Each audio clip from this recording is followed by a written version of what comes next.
Kalau ibu perempuan ingin cari keteladanan terbaik yang pernah hidup bersama Rasulullah SAW, tingkat A1-nya istri-istri Rasulullah SAW.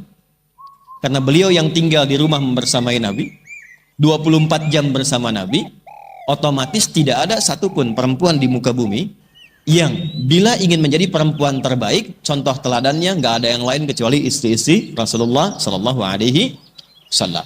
Dan tadi saya katakan jumlahnya pun Allah yang atur.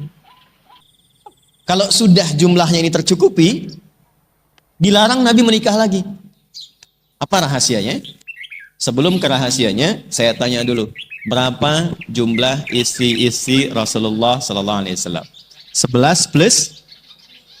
Karena yang satu ini ada ikhtilaf di kalangan ulama, karena dulu itu masih ada yang disebut milkul yamin namanya.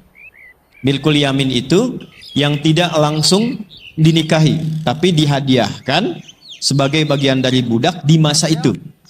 Ya, nah Islam datang untuk membebaskan perbudakan, di antaranya dinikahi, tapi dijadikan pasangan. Jadi kalau sudah masuk jadi pasangan, itu nanti anaknya merdeka. Ya, jadi Islam itu datang membebaskan perbudakan. Nabi itu dihadiahi oleh seorang raja namanya Kaukas, seorang perempuan untuk jadi asisten bantu Nabi, namanya Maryah Al-Qibtiyah dari Mesir. Dari Maryah inilah lahir seorang anak bernama Ibrahim, yang kemudian meninggal dunia dalam suasana sedang apa? Khusuf. Khusuf itu gerhana. Nah, para ulama ada yang menyebutkan ini 12 masuk golongan, ada yang membedakan untuk mengenang sejarah dan memberikan dampak hukum tetap 11 plus 1. Dari semua jumlah ini, kenapa mereka dipilih oleh Allah Subhanahu wa Ta'ala untuk menjadi pendamping Nabi?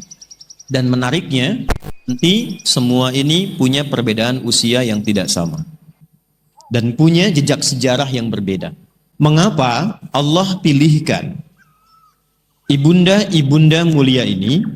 Kita sebut ibunda karena ini ibu kita semua, dan itu Allah yang perintahkan, ya. Wa azwajuhu ummahatuhum. Kenapa dipilihkan beliau-beliau ini? Karena ternyata semua istri Nabi itu mewakili semua karakter dan sifat-sifat perempuan di muka bumi. Jadi semua karakter perempuan yang hidup di bumi itu terwakili semuanya oleh 12 orang mulia ini. Semuanya. Dari yang hobinya ngaji seperti ibu sekarang bikin pengajian, sampai yang bikin kue, sampai yang suka fashion, itu ada. Ada nasabnya.